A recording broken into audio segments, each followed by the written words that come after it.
Okay, so what I want to do is I want to go over questions 2 through 5 to kind of get us going in the right direction. Okay, and you only had to do 2, B, and C. So again, it says at room temperature, NH3 is a gas, H2O is a liquid, even though NH3 has a molar mass of 17 and water has a molar mass of 18 grams. Okay? So, first thing we look for, we're talking about NH3 is a gas, H2O is a liquid. What determines that? IMFs. When it's covalent compound, it's IMFs. Since water is a liquid and NH3 is a gas, which has higher, stronger IMFs? Water. Okay?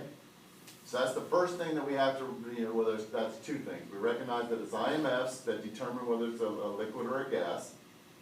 The stronger IMFs are going to make it a liquid. So water's got stronger IMFs than NH3. Second or third, whatever next thing we look at. What is the fact that it tells me the mass of 17 and the mass of 18 grams? What is that indirectly telling us? Protons and neutrons, but it's actually the other part that's most important. The what? The LDFs are going to be very similar. Because similar molar mass means they're about the same size, they're going to have about the same number of electrons. Okay? So, I would write this on your paper, 17 and 18 grams, that's telling me that it's similar LDFs. And whenever a question mentions similar molar masses, that's an indirect way of saying LDFs are about the same. So what's going to be different? The dipole, and hydrogen bonds. Does ammonia have hydrogen bonds? What three elements form hydrogen bonds when the hydrogen's attached directly to it? Fluorine, oxygen, and nitrogen. So does ammonia have hydrogen bonds? Yes. Yes. But because this is a liquid and this is a gas, what does that mean about the strength of the hydrogen bonds and the strength of the dipole-dipole? They're weaker. Weaker in ammonia. And why would they be weaker? Nitrogen is less able to polarize the molecule. Because of its lower electronegativity. Oxygen is more electronegative than nitrogen. Therefore, the polarity of the molecule, the dipole moment, is greater, stronger attractive forces. But you don't have to get into all that detail. You just need to say that water is going to have stronger dipole-dipole hydrogen bonds than ammonia, but it's due to the fact that oxygen is more electronegative than the nitrogen. It causes a greater uneven distribution of electrons. Now, why is graphite a lubricant, whereas diamonds is an abrasive? That's like in layers. This is in layers, so what kind of crystal do we say this is? 2D. Two-dimensional versus a three-dimensional. So the layers slide easily over one another, making it a good lubricant, whereas this is bonded strongly in all three dimensions, making it very hard, making it a good abrasive. What is abrasive? The difference between 2D and 3D, What is abrasive? like a sandpaper. Something rough. Something rough. All right. Moving on to number 4. Number 4 is a great question. Number 4 is. At ordinary conditions, HF has a normal boiling point of 20, HCl is negative 114. Most of y'all heard the explanation already. What's the difference between the two? Okay, Zoe, what? Okay. HF has the ability to form hydrogen bonds with other HF molecules. And the key on this, when you're talking about IMS, make sure you're talking about between molecules. If you just say HF has hydrogen bonds, as a reader, I'm going to read that and talk about the hydrogen to the fluorine bond. That's what I'm going to think you're talking about. So you always need to specify that, HF can form hydrogen bonds with other HF molecules, which are very strong, giving it a high boiling point, a higher boiling point. Whereas HCl only has dipole-dipole attractions that cannot form the hydrogen bonds, and as a result, its attractive forces are not as strong. Its boiling point is lower. Okay? Now, ASF3 are polar, whereas ASF5 are nonpolar. What are the two criteria for a polar molecule?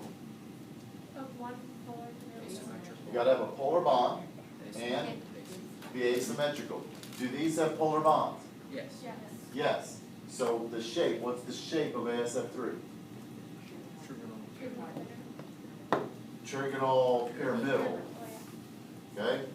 Which is asymmetrical, okay? Both ASF3, now what's the shape of ASF5? Trigonal bipyramidal, but it's AX5, so that's symmetrical. Asymmetrical, symmetrical, okay?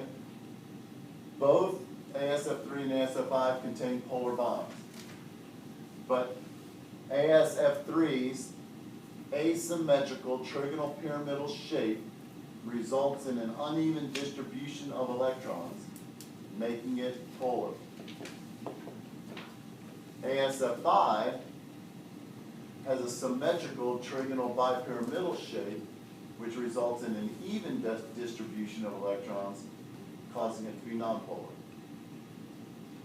So I really want you to get used to saying, anytime you're talking about polar and nonpolar, the shape creates an uneven distribution of electrons, making it polar.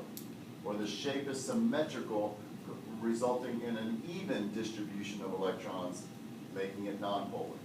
So get that little phrase, even or uneven distribution of electrons, into your answer.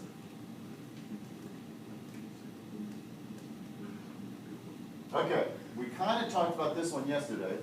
The NO2, oh wow. The NO2 minus, all the bonds are equal, whereas they're unequal in HNO2. What determines whether the bond is equal or not? Bond order. The bond order. Okay? What does NO2, why are they different? Go ahead. NO2 has double bonds on each side. Carrie? It has resonance. NO2 has resonance. So what's the bond order going to be for each NO bond? It's 1.5. There are going to be two equal bonds due to resonance with a bond order of 1.5, whereas HNO2 does not have resonance, so you end up with a single bond between the nitrogen and oxygen, and a double bond between the nitrogen and oxygen. Which one's shorter? Double bond. Todd, Yes. Hank Peacock needs to come down to the office, please. Okay. Thank you. Now you stop it. Okay? So, and then lastly, on this one, why can't you have OF4, OF6? It Don't make what? won't make those bonds. What do we call those bonds when you have more than 8? I think I heard it. Expanded octet. Expanded octet. Okay? What elements cannot make an expanded octet? The first two rows. So oxygen, is too small to accommodate the extra electrons needed for an expanded octet in OF4, OF6, whereas sulfur is a larger element and it can handle and it can form an expanded octet.